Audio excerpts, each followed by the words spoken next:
ሽኮር ኣብ ሃገርና ካብ ግዜ ናብ ግዜ እናስፋሕፈሐ ዝኸይድ ዘሎ ዘይተመሓላለፊ ሕማም እዩ። እዚ ሕማም እዚ ምስ ማዕበለ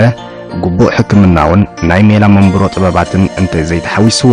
ኣብ ልዕሊ ኩሎም ንህይወት ወሰንቲ ዝኾኑ ኣካላት ስርዓተ ዑደት ደም፣ ኩሊት፣ ልቢ፣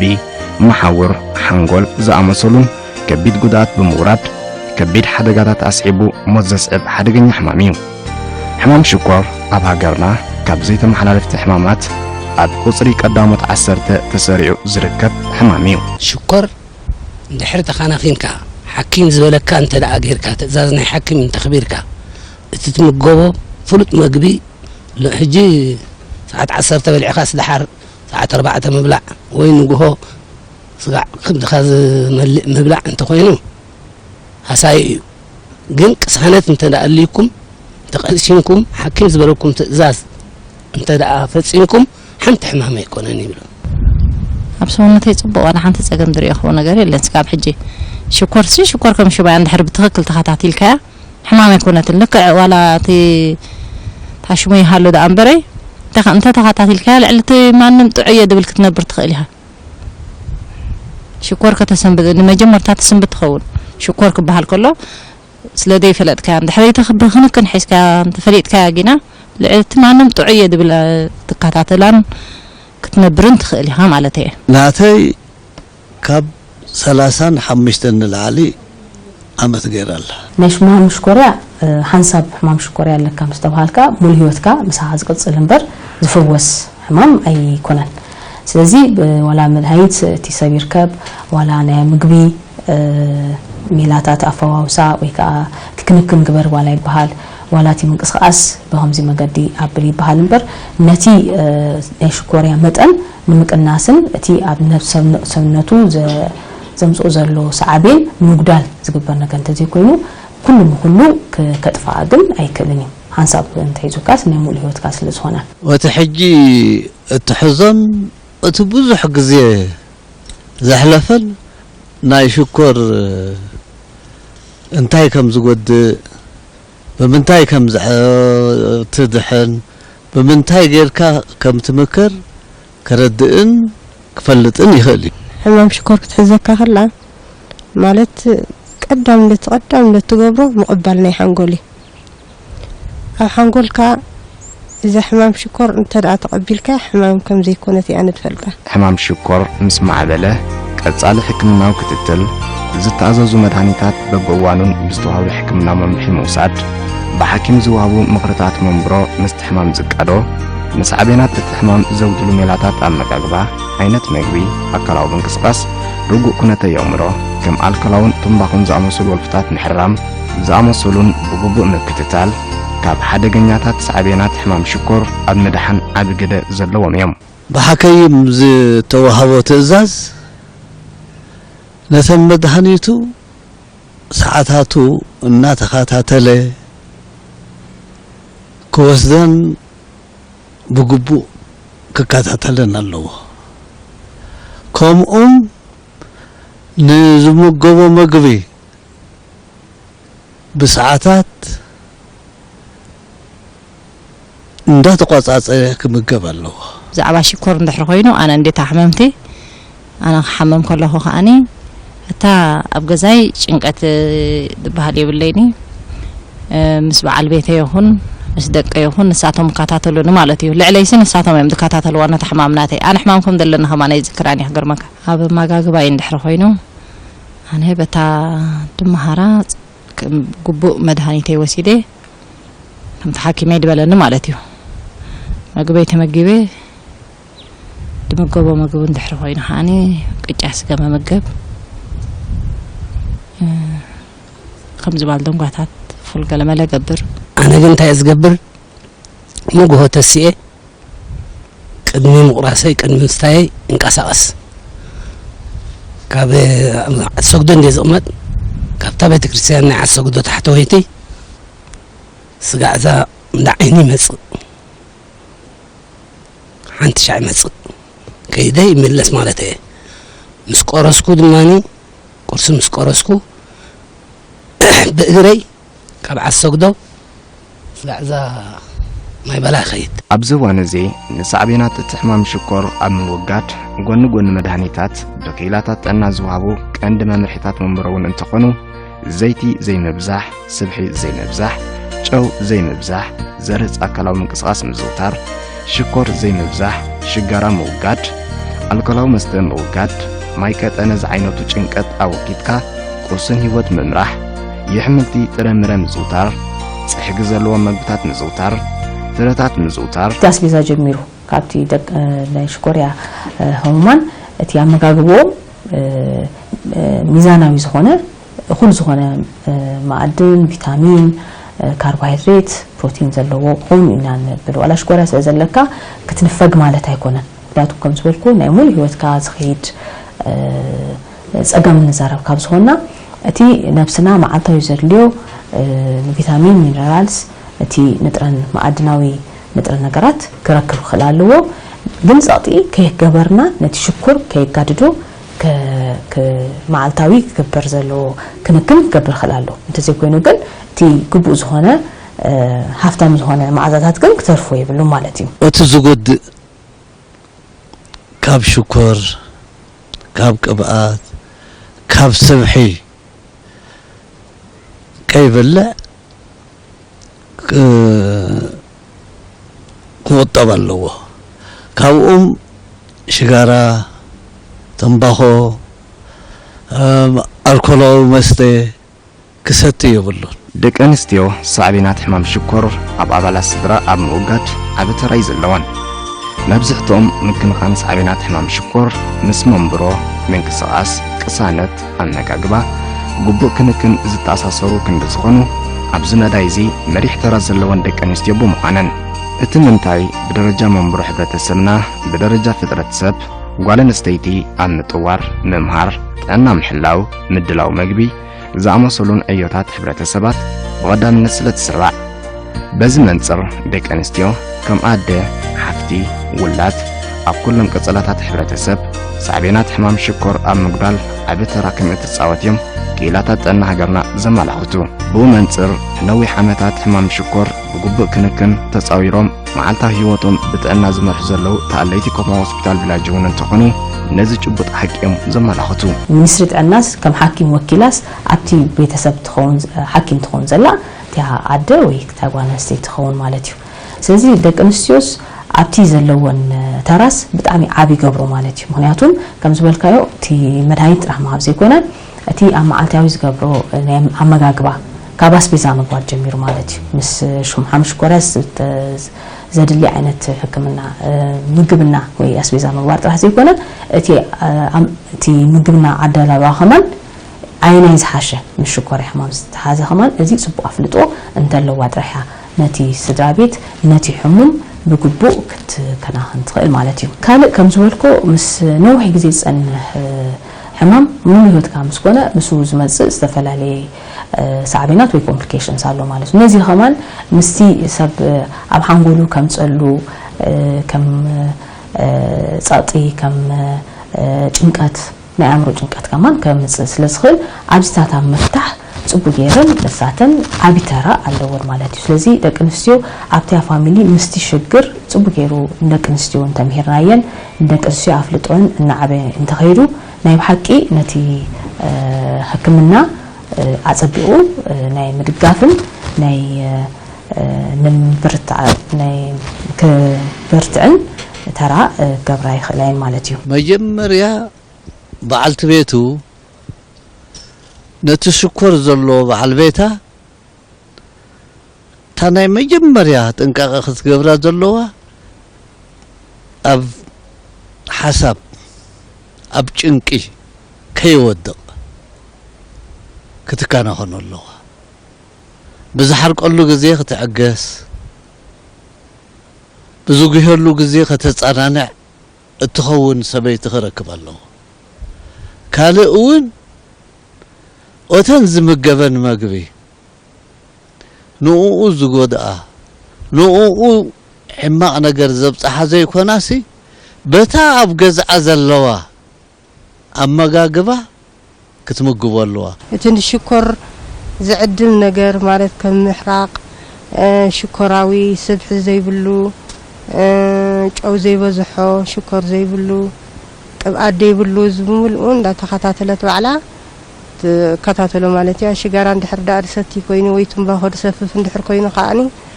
ንዚ ኸኣኒ ጽቡቕ ከም ዘይኮነ ትመኽሮ ማለት እዩ ወላ ትምዕዶ ልዕልታ ነፍሰይ ንሶም ከታተሉኒ ሰም ከታተሉኒ ከለው ንግሆ ሰዓት 5 ፈርዓ እንድሕር ኮይኑ በዓል ቤተይ ኣተሲኡ ስፖርት ክንሰርሕ ክንደለና የተሰኣኒ ማለት እዩ ስፖርት ሰሪሐ ታድዳለኽዎ ኣብ ገዛ ኸኣኒ ብሓባር ቆሪስና ኸኣ እታ ናይ ሰዓት 10 ንእሽተይ ጣዕሞተ ይበልዕ ፋዱስ ምሳሕ ኣብቲ ናይ ሰዓት 4 ኸኣ ንእሽተይ ጣዕሞ ትበልዕ ማለት እዩ ሰዓት 6 ፈረቓን 7 ክኾን ከሎ ኸኣ ንእሽተይ ቅጫ ብንጣጢዕ ኣፍላ ሓቢለ ሕጂ ኣነ ናተይ ክሰርሕ ኢለ ፈልየ ነይረ በዓል ቤተይ ሕጂ እንታይ ኢልኒ መሲልካ እዚ ንእምሮ ፀገም ክፈጠር ስለ ዝኽእል ብሓንሳብ ጌርኪ ዘይቲ ከየብዛሕኪ ዘይቲ ኩላህና ስለ ዘይንፈቱ ዘይቲ ከየብዛሕኪ ስርሕዮ ታጨው ከዓ በብሸነኽና ንንስንሳ ስለ ዝብሉ ካብኦም ከይተነፀልኩ ብሓንሳብ ጌርና ንሰርሓ ማለት እዩ ኣገደስቲ መልእኽትታት ልዑል ጸቕጥደም ልዑል ጸቕጥደም ፍሉይ ምልክት ዘይብሉ ሃንደበት ዘጋጥም መልመስትን ሞትን ከስዕብ ዝኽእል ሕማም እዩ ዝኾነ ሰብ ዕድሚኡ ካብ 40 ዓመት ምስ ዝሓልፍ ኩነታት ጸቕጥደሙ ክፈልጥ ናብ ትካላት ጥዕና ክኸይድ ይግባእ ልዑል ጸቕጥደም ኣመጋግባናን ኣነባብራናን ብምትዕርራይ ክንከላኸሎን ክንቆጻጸሮን ንኽእል ሕማም እዩ ልዑል ጸቕጥደም በዞም ስዕቡ ኣገባባት ክንከላኸሎን ክንቆጻጸሮን ንኽእል ኣብ ኣመጋግባና ንጥቀመሉ ዓቐንጨው ቅብኣትን ስብሕን ሽኮራዊ ነገራትን ብምንካይ ኣብ ኣመጋግባና ብቐጻሊ ኣሕምልቲ ፍረታትን ጥረታትን ብምዝውታር ሽጋራን ኣልኮላዊ መስተን ብምውጋድ ክረሻ ወይ ልዑል ክብደት ኣካላት ብምጉዳል ከምኡውን ስሩዕ ኣካላዊ ምንቅስቓስ ከም ጉዕዞ እግሪ ምጡን ናይ ጉልበት ስራሕ ወዘተ ብምዝውታር መልእኽቲ ካብ ሚኒስትሪ ጥዕና ጓል ኣንስተይቲ ከም በዓልቲ ቤት ሓፍትን ውላድን ሕማም ሽኮር ንዘለዎም ኣባላት ስድራ ኣብ ሰዓቶም ንኽበልዑ ኣብ ምስኽኻር ኣብ ሰዓቶም ምንቅስቓስ ንኽገብሩ ኣብ ምግዳድ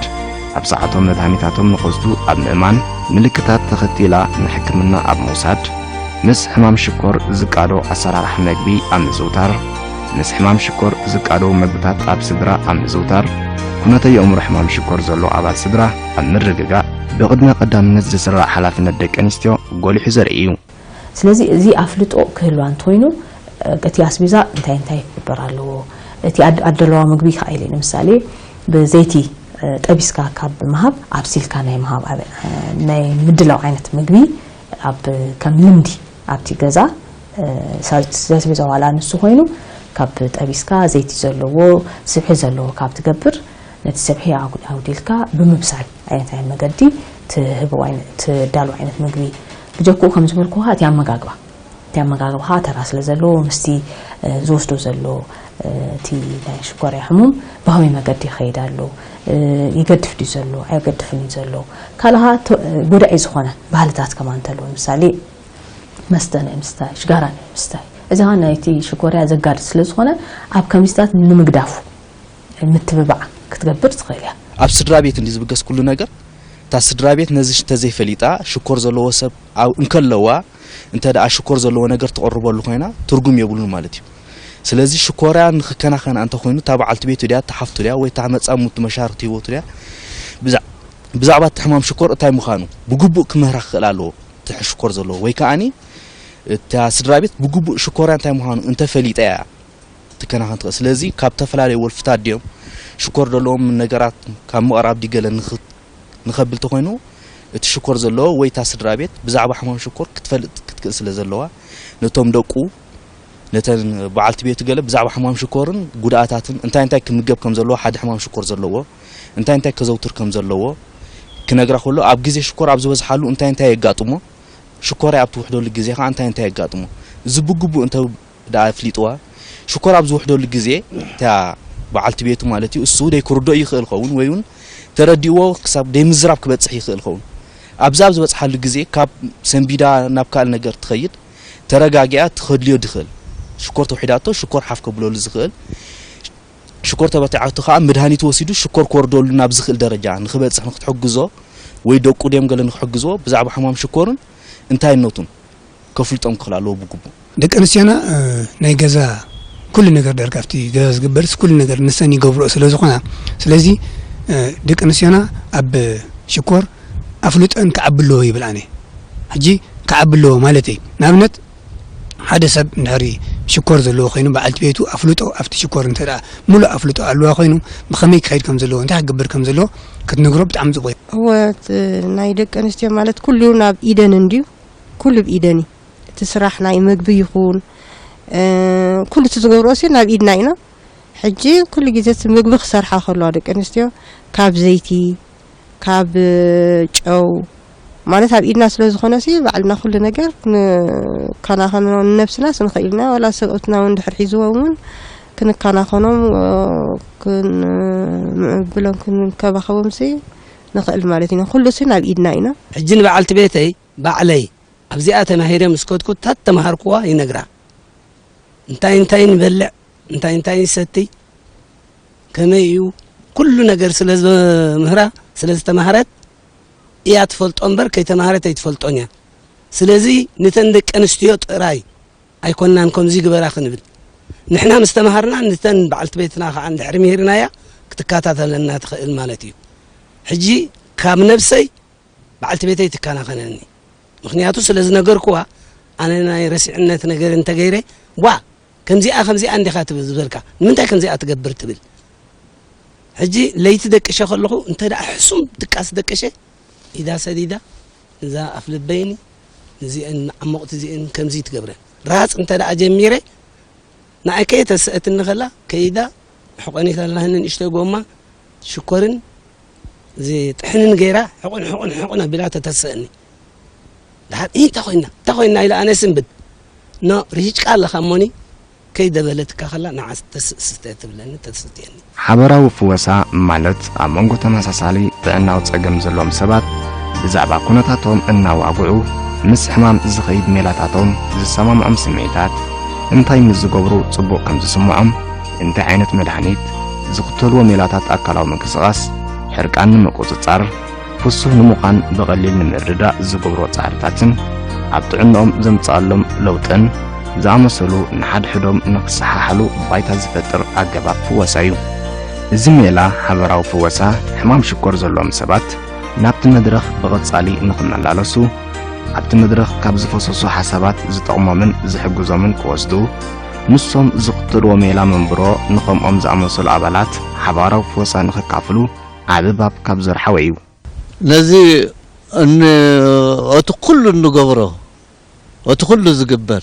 እቲ ኩሉ ዝጠቅም እቲ ኩሉ ዝሰርሕ በታ ንኽእላ ክረድኦም ኣብ ጉድኣት ከም ዘይብፅሕ እንድሕር ተኸናኺንካዮ እንድሕር ትዕግስቲ ጌርካ ኣበላልዓኻ እንድሕር ተኸታቲልካ ትበልዕ መድሃኒትካ ከዓ እናተኸታተልካ እትወስድን ናይ ምውስዋስ ኣካላትካ እትከታተል እንተኾይንካ ምንም ጉድኣት ከም ዘይበፅሐካ ከተረድኦም ትኽእል ማለት እዩ ምክንኻን ዝገብሮ ኣነ በታ ዝተማሃርኩዋ ነገር መጀመርያ ኣነ ብዝተማሃርክዎ ንበዓልቲ ቤተይ ኩሉ ነገር እየ ኣምሂረያ ማለት እየ ጽቡቕ ምእንቲ ክትከናኸነኒ ኢለ ሕጂ ኻባይ ንላዕሊ ንሳያ ተሓስበለይ ምክንያቱ ኣበላልዓ ይኹን ኣሳታትያ ይኹን ኩሉ ትከታተልን ንሳያ ወላ ሓንቲ ፀገም የብል እንድሕር ብጥንቃቐ እንድሕር ደኣኒ ሒዝካያስኒ እዚኣስ ሕማም ኣይኮነትን ብጥንቃቐ እንድሕር ሒዝካያሲ ወላ ሓንቲ ሕጂ ኣነ ንገዛ ርእሰይ ማለት ንስራሕ ከማት ኣይዕንቅፈንን እዩ ንመገሻ ኣይዕንቅፈንን እዩ ማለት ኩሉ እሳት ደልዮ ነገር እንድሕር ዳ ኣብ ጁባኻ ተማሊእካያ እንድሕር ኣነ ኩሉ ትናታ እሳት ደልዮ ኣጽኒዕካ እንድሕር ዳ ተማሊእካዮ ማለት ወላ ሓንቲ ኣይትገብረካን እያ ሽኮርሲ ኣብ መገሻ ይትኽልክለካ ካብ ገለ ይትኽልክለካ ካብ ዝኾነ ነገር ሲ ኣይትኽልክለካን እያ ሕጂ ካልእ ሰብ ሽኮር እንዲደለኒ ከምዚ ገልመለ ዝብል ኣሎ ኣነ ከም ሓሊማ ግን ወላ ሓንቲ ፀገም ከም ዘይብለይ ዝሕለፍክዎ ነገር ብስራሕ ድዩ ወላ ብመገሻታት ድዩ ወላ ብዘይፈልጦ ዓዲ ከማንሲ ስኢለ ዝኸይድ ኣነ ሕማቅ ሪኤላስ ኣይፈልጥን ኣብ ሰሙን 5 ግዜ ይቀሳቀስ ናይ ንግሆ ይቀሳቀስ ማለት እዩ ናይ ምሸት ከኣኒ ከምዚ ካብ ሰዓት 7 ድሕሪት ደሎ ይቀሳቀስ ከለሆ ሰዓትን ርብዕን ተቀሳቀሰ መጽእ ንሕማም ልዕል ዝኾነ ዝጾረዩ ጽቡቕ ጌር ዝፈልጦ ዝብል ምስል ዓረብ ኣሎ እዚ ምስላ እዚ ነቲ ኣብ ቆማዊ ሆስፒታል ቪላጆ ዝዝውተር ኣብ መንጎ ሕማም ሽኮር ዘለዎም ተመላለስቲ ዝግበር ናይ ምብሃል ባይታ ዝፈጥር መደብ ሓበራዊ ፍወሳ ብልክዕ ዝገልጾ ከምዚኦም ዝኣመሰሉ ናይ ሓበራዊ ፍወሳ መደባት ሓበሬታታትን ጥበባት መንበሮን ካብ ናብ ኣብ ምስግጋር ንሓደ ዝጸገሞ እቲ ሓደ ብኸመይ ይፈትሖ ነቲ ሓደ ዝኸበዶ እቲ ሓደ ብኸመይ የቃልሎ ኣብ ዝብሉ ዝተፈላለዩ ሜላታት ኣብ ምትሕልላፍ እቲ እኩብ ናይ ተመሳሳሊ ጸገም ዘለዎም ሰባት ጉጅለ ክንዲ ምዃኑ ዝኾነ ኣባል ናይቲ ሓበራዊ ፍወሳ ከይተሰከፈ ዝስምዖን ክዛረብ ዝስምዖን ክሓትት ብኣባላት እቲ እኩብ ድማ ምልኣት ዝተሓወሰ መልሲ ንኽረክብ ካብ ዘኽእሉ እዩ ሽኮር ነገር ከመይ ከም ምዃኑ ዘይፈልጥ ነበረ ከምዚ ኢልና ተኣኪብና እንተደኣ ተዘራሪብና ካብ ሓደ ናብ ሓደ ልብል ንቃሕ ኣለና ማለት እዩ ንነቃሕ ኣለና ማለት እዩ ስለዚ እንተደኣ ፈሊጥናዮ ከዓ እቲ ሽኮር ኣይሃስየናን ከም ጉቡኡ መግብና ከም ጉቡእ ሓኪም ዝበለና መድሓኒት ኣዋሳስላ እንተደኣ ጽቡቕ ተዛሪብና ባጽቡቕ ጌርና ኸይድና ጉድኣት ከም ዘይብልና ንፈልጥ ማለት እዩ ይሕግዘና ኣሎ ከም ዝበልክዎ ካብ ኩሉ ዕድመ ዘለዉ ሰባት ተመሳሳሊ ግን ጸገም ዘለዎም ኣብ መዓልታዊ ናብረኦም ኣብ መዓልታዊ ህይወቶም ዘጋጥሞም ዝኽእል ብድሆታት ብኸመይ መገዲ ይሰግሩ ኣለዉ እቲ ዘሸግሮም ዘሎ እቲ ዘጋጥሞም ዘለዉ ጸገማት ብኸመይ ገይሩ ይፈትሑ ኣለዉ ዝማየጡሉን ሓበሬታት ዝለዋወጡሉ ተግባራዊ ከዓ ስለ ዝኾነ ሰብ ካብ ህይወቱ ካብ ተመክሮኡ ተበጊሱ ይዛረበሉን ይለዋወጡሉን ስለ ዘለውን ስለ ሓቂ ኣድማዓይ ከም ዝኾነ ተኣሚኑሉ ነቲ ሰማዒ ከዓ ዘእምንን ቅቡል ከዓ ዝገብሮ ኮይኑ ንረኽቦ ስለ ዝሆና ጽቡቕ ግብረ መልሲስ ንረኽበሉ ኣለና ማለት ኣብ ክንዲ ተሓኪም ጥራይ ክሳይ ዝህቦም ካብቲ ሓደ ናብቲ ሓደ ንኣብነት ከኒና ዝወስድ ዝነበረ ናብ መርፊ ክትቀይሮ ከለኻ ንስኻ ኣነ ከም ሓኪም እንድሕሪ ተዛሪብዮ መርፊ ደኣ ክመውተ ይብለካ እቶም ኣብነታውያን ኣለዉ ማሲ ካብ ከኒና ናብ መርፊ ምስ ተቐይሩ ዝመፅእ ለውጢ ምስ ረኣይዎ ግን ናይ ብሓቂ ተሓጊሶም ክሳይ ይገብርዎ ካልእ እቲ ኣብዚ ይህን ትበሃሎ ብዛዕባ ኣመጋግባ ድዩ ብዛዕባ ካልእ ድዩ ኣብቲ ሕብረተሰብ ኣትዮም እውን ነቲ ኣብ ገዛ ኣብ ካልእ ኣብቲ ሕብረተሰብ ኣብቲ ገዛ ኮፍ ኢሉ ዘሎ ብዛዕባ ሽኮር እንታይ ሽሙ ሽኮር ኢሉ ክሳይ ዝገበር ንዖም ምሂሮም እውን ናብዚ ከም ዝመፁ ገብሩ ስለዚ ብዙሓት ሓደስቲ እውን ንረክብ ኢና ካልእ እቲ ናትና እንታይ ሽሙ ኣተሓዛና ኩሉ ዶክሜንት ድዩ ኮምፒውተራትና ብኮምፒውተር ዶክሜንት ድዩ ኩሉ ነገር ካልእ እዚ ግሩፕ ተራፒ ክንገብር ከለና ከም ጽቡቕ ነገር እንተሎ ኮይኑ እንታይ እዩ ሓባራዊ ኮይና ኢና ንገብሮ እንዳስኒ ኣለዎ ምሳና እንዳ ዓይኒ ኣለዎ ምሳና እንዳ ናይ መግቢ ወይ ብፉት ቴክኖሎጂ ተምሃረ ካለና ምሳና ማለት እዩ ሕጂ ኩላትና ኮይና ስለንገብሮ ትጣሽሙን ዝኾነ ሕቶም ዝመጽእ ንኣምት እንዳ ዓይኒ ተመጽኡ እንዳ ዓይኒ ይምልስዎ እንዳ ምግቢ ተመጽኡ ናይ ምግቢ ሚሩን ኣለዎ ምልስዎም ዝኽሪዮ ጽሓና ማለት እዩ እንዳስኒ ከማን ሕጂ ሓዲስ ተኣተናዮ ካልእ ተወሳኺ ሕጂ ክሳይ ነብሎ ዘለና ከዓ ምስ እንዳ ነፍሰ ጸራት ማለት እዩ ነፍሰ ጸራት ኣዴታሲ ኣብዚ ሕጂ ግዜ እዚ ናይ ህፃናት ሞት ገለመታን ብዙሕ ከይጋጥም ተባሂሉ እቲ ጀስቴሽናል ዲያቤት ወይ ድማ ኣብ ግዜ ጥንሲ ዝመጽእ ሽኮር ንምዕላይ ንዑ ከማን ምስኦም ሓባራዊ ስራሕ ንሰርሕ ማለት እዩ ምስ እንዳስኒ ከዓ እቲ ኩሉ ግዜ ሽኮርያ እቲ ኢሚኒቲ ናይቶም ሽኮር ይውሕድ ስለ ዘሎ ሕጂ ዝኾነ ነገስ ቁልዓት እዩ ሕጂ ምስ እንዳስኒ ቸክ ኣለና ንገብረሎ ማለት እዩ ምስ እንዳ ዓይኒ ንገብረሎም ቸክ ኦልሬዲ ዝም ኩለካ ጸንሐው ነዛ ግሩፕ ተራፒ ዘበገስና ከማን እዚ ሜሮን መስፈን ኣብ ዝጸንሐ ካብ እንዳ ዓይኒ ሜሮን ዝናይ ምግቢ እሶም እዮም ምስኦም ከና ክሳይ ዝገበርና እንዳስኒ ሕጂ ወሲና ኣለና ማለት እዩ እንዳ ፊዚዮቴራፒ ከማን ከምኡ ካልእ እንዳ ሳይኪያትሪክ ወይ ድማ እንዳ ናይ ስነ ኣእምሮ ክእላታት ኣለውና ወላ ምስኦም እውን ሕጂ ብሓፈሻስ ቲም ኮይና ከም ግሩፕ ወይ ብሓንሳብ ሓባራዊ ኮይና እንሰርሖ እዩ ማለት እዩ እቲ ሓደ 30 ዓመት ዝገበርና ኣመት ኣብ ክፍሎም 30 ዓመት ምስኦም ዝገበረት እንድሕር ኮይና እሶም ነቲ ሕጂ ዘሎ ወይ ድማ ነቲ ከም ድላይ ዝኸይድ ዘይከታተላ ሽኮሩ ክነግርዎ ከለው ይራኣዩ ምክንያቱ እንተ እዚኦም ከማን 30 ዓመት ምስኦም ሽኮር ገይራ ከምዚ እንዳኾንስ ኣነ ኸዳ ብፍላይ ሕጂ ብዛዕባ ኣመጋግባ ብዛዕባ ምንቅስቃስ ኣካላት ብዛዕባ እቲ መድሃኒቶም ከመይ ገይሮም ወስዱ ብምሉእ ዳርጋ ጽቡቕ ገይሮም ክሳይ ዝገብሩ ሕጂ እቲ ኣፍልጦስ እንዳዓበየ ኸይድ ከም ዘሎ ይራኣየካ ማለት እዩ ሕጂ እቲ ኣፍልጦ እንድሕር እንዳዓበየ ኸይድ ኣሎ ኮይኑ ምስኡ ከዓ እቲ ሕብረተሰብ ነቲ ሕማማት ብፍላይ ነቶም ሕዱራት ሕማማት ዝበሃሉ درجة خم نورمال إندا ليليوم يخير الله مالتي حجي إزيوم إندا ليليوم مسكدي أما يشرشها تسفان قبر درجة كل سبب كم كسي حاسي بس صبو داشي ما نبر مالتي صبو ترى لني مخنياتو تعذب هذه فلتوني كاب قدمي كاب تفطري سب زحرق ولا أنت تزاري بني سحقي تصنيعني كبدخ أقرص إلك خلها سنخا تسحق يوم زبل النيرة نايب حق حق قاسي سويتين ما هم زبلكم بجزاي قصوني بقى زحرق نجار يركبني ولا ذاك أي يخبرني ذاك لو هو صاي زدلي إن نجارين سدالي سلازي بجزاي قصون صلا زخونكو أي قطعني تقطعي فلتن أدمي 84 ودي 85 جمير الله من قصاص دما كابزي نجهو وي أقامشت عدو سوقدو يبصيحي ملس كالون استاديوم كيدين استاديوم 3 غزي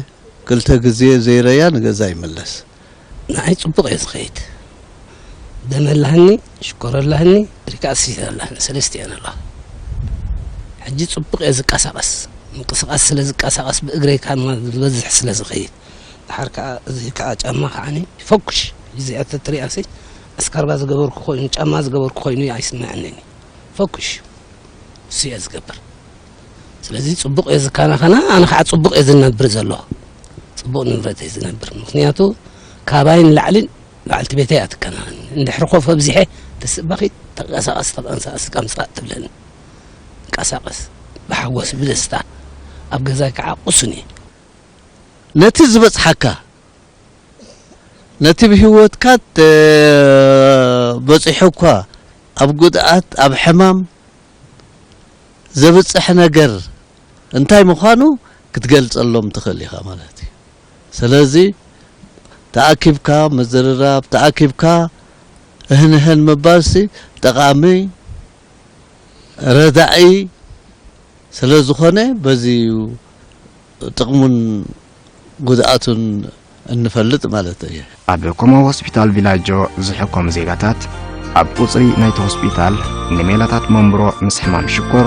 زتوادد ناي حبراب وسا أقرات بتخطاتالي مزوابو أبكم زعمسألة أقاتامي تساتفتي زتفالاليو مسحمام شكر زخيب أستمرتات بكيلاتات هوسبيتال فيلاجو كيلاتات عيني كيلاتات تأنا كيلاتات سنمجبن كالوتن مجلسن أستمروني وعبام دحرزي التمدرخ نحبراوي مبهال يسجر كمزي زعمسلة ناي مبهال مدرخ مسحمام شكور أبي واتن معالتاو نابران سراحم بصبق نمسلسال أبي أبركتو كمزلواميم كيلاتات أناكم هوسبيتال فيلاجون تمالا الاستحمام شكورن زقلتو بزيادة زما بزي أنا أكب كل جزية بعل برهانة بعل زم بعل مسفون بعل ميرون قبرنا حمص خندين فلط أزنبرنا أبزمتنا بزيادة تقول أنا تمن فلطه سحمام استسكبنا دل الرحمن كوين يسمعنا عنين عنا بمدهاني ديكونس بتتصفناتهم من أنا نحوي ديك العالم خاني جزء ما سويهم زي صراحة زلنا خيبلو جزء سرحهم نعنا خمس مقبار معنا بتعبيد مسكن يعني النابل جباراتن صراحة سلز جورنا زلوا بتعمنا مسجنا مينا بتعمينا نمسجنهم نصهم دكنا زي كونكم سي كم ولدن كم عليتن يزغوط لكم تعزبت زلنا نبزي كوما هوسبيتال زي مالتها بقدمهم كيمسل كل خاتكم جاز لهم نحن حموماتنا بحقي مسؤول خالي اكسترنال تقطاتنا له خالي قالو كم بهرنان كم تحمامنا نكونكم ابروش تقبرنا بزي العالم كاب زعبكم سكابزنا اسكم مالتي حجيت الحموم زقد سو نجر كاني مجمري حدا سب سايكولوجيكالي تريت قبرك خلو وي بسنا امرو كحكمك خلو يلعلت مدهاني بزحكمك لذي ابق قبابلاهم ديو اب تقبرو كنكن زحموم ديو اب قلديو انا بزاول كيس تعذب كاريتو ناي بحقي صبو مالتي ايتيكس ناي حكمنا ايتيكس زبالسي يريو انا بزكوماوي هوسبيتال مالتي بفلاي حكمنا ممهرنا كاني ناي حلنا سراس لزخونه بزح الله نديلهم تحلنا بزح بوتا يترين النيخا ناي بحق ግን እቲ ቲክስ ናይ ሕክምና ወይቲ ሞራል ናይ ሕክምና ተኸቲልኩም ነዝብ ዘሎ ሕሙም بحق ተኣልዩና ምዃንኩም ትሕብሕቡና ብምዃንኩም ኣነ ናይ بحق ኣብኩም ዞም ኩሎም ብጾትና ከመስግን ደሊ